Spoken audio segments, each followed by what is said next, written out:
Assalamualaikum warahmatullahi wabarakatuh. Salam sejahtera, salam rahayu untuk panjenengan semua. Sedulur, 3 hari sebelum Presiden Prabowo berkunjung ke Malaysia setelah menghadiri undangan sebagai tamu kehormatan di India, terjadi insiden penembakan 5 warga negara Indonesia oleh aparat kepolisian Malaysia di perairan Selangor, Malaysia. Kasus penembakan 5 WNI oleh kepolisian Malaysia ini hingga sekarang mendapat perhatian serius oleh pemerintah Indonesia. Bahkan berujung pada aksi demonstrasi di kantor Kedutaan Besar Malaysia di Jakarta yang digelar oleh Konfederasi Serikat Pekerja Indonesia dan juga massa dari Partai Buruh. Insiden penembakan terhadap WNI atau pekerja migran Indonesia oleh aparat kepolisian Malaysia sebenarnya bukanlah terjadi kali ini saja, dan sering menjadi pemicu ketegangan hubungan antara Indonesia dengan Malaysia. Secara kepentingan geopolitik, jika hubungan kenegaraan antara Malaysia dengan Indonesia retak atau mengalami konflik, apapun penyebabnya, entah itu karena alasan kedaulatan negara, alasan ekonomi maupun imbas dari perang dagang internasional, negara manakah yang akan memanfaatkan dan mencari keuntungan? Secara logika, tentu yang akan memanfaatkan dan mencari keuntungannya adalah Singapura sebagai negara terdekat yang sekarang ini paling berpengaruh bagi kepentingan dalam negeri Malaysia. Entah itu pengaruh secara politik, ekonomi, dan juga perdagangan. Fakta yang menunjukkan bahwa Singapura itu berusaha keras agar Malaysia memilih Singapura ketimbang Indonesia dalam menjalin kerjasama yang kuat, itu sangat jelas terlihat setelah insiden di mana Malaysia yang ingin bergabung dengan BRICS di tahun 2024 itu ditolak oleh India dan harus gagal meskipun didukung oleh Rusia dan Cina. Tetapi justru malah Indonesia lah yang ditawari sendiri oleh semua anggota BRICS yang diantaranya Brasil, Rusia, India, Cina, dan Afrika Selatan untuk bergabung. Imbas dari adanya peristiwa tersebut, faktanya Malaysia langsung menerima tawaran Singapura yang mengajak untuk bekerja sama mendirikan kawasan ekonomi khusus pada 7 Januari 2025. Yang rencananya adalah sebagai pusat pengembangan industri semikonduktor untuk pengembangan chipset maupun prosesor dari perusahaan-perusahaan milik Amerika yang akan membuat negara Malaysia menjadi raja teknologi dan raja industri AI di Asia.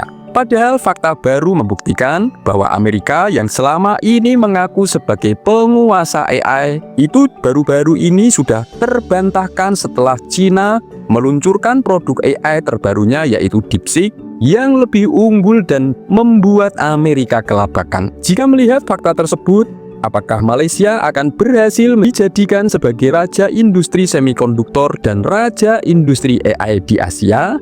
Nah, langkah-langkah kebijakan yang diambil Malaysia melalui Perdana Menteri Anwar Ibrahim yang lebih memilih Singapura yang mewakili kepentingan Amerika di dalam perang dagang melawan Cina dan BRICS, sehingga justru meremehkan potensi Indonesia di masa depan, jelas itu adalah kesalahan fatal bagi Malaysia.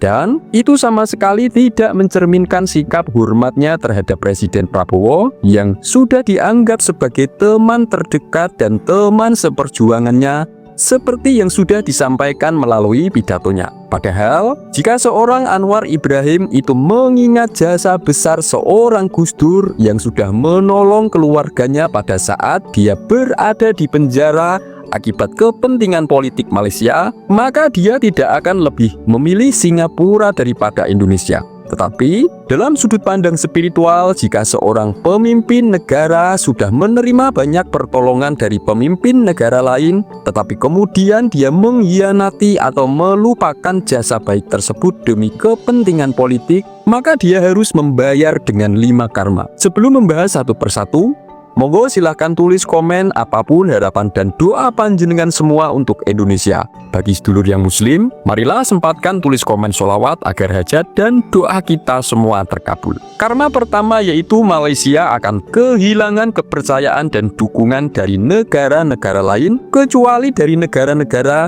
yang hanya sekedar ingin memanfaatkannya sebagai negara kambing hitam. Dalam hukum sebab akibat, siapapun yang mengkhianati kepercayaan, maka dia akan kesulitan mendapatkan bantuan di masa depan.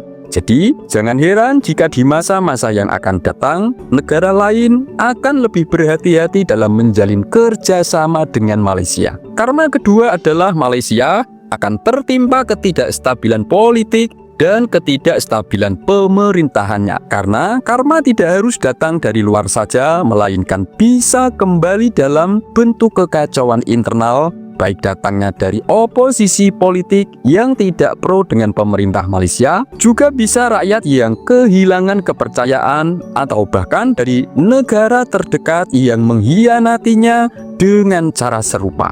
Yaitu, Malaysia bisa saja akan dikhianati oleh Singapura yang dirasa sudah dibantu segala macam kepentingannya. Karena ketiga adalah Malaysia bakal menghadapi konflik dan permusuhan yang tidak berujung. Karena dalam spiritual, mengabaikan budi baik dan berusaha mengalahkan pihak yang pernah menolong, itu bisa menciptakan konflik yang berlarut-larut, baik dalam bentuk konflik berkepanjangan di dalam negerinya sendiri, maupun dalam bentuk perang dingin seperti contoh perang ekonomi atau perang dagang yang justru sangat menghambat kebutuhan bangsa dan negara Malaysia sendiri. Karma yang keempat adalah karma dalam bentuk kehancuran atau kejatuhan kepemimpinan. Sudah banyak kisah dalam sejarah yang menunjukkan bahwa pemimpin yang melupakan budi baik dari pemimpin di negara lain pada masa lalu, yang tidak tahu berterima kasih, mereka itu mengalami kejatuhan yang tragis. Baik dalam bentuk kudeta yang membuatnya kehilangan kekuasaan,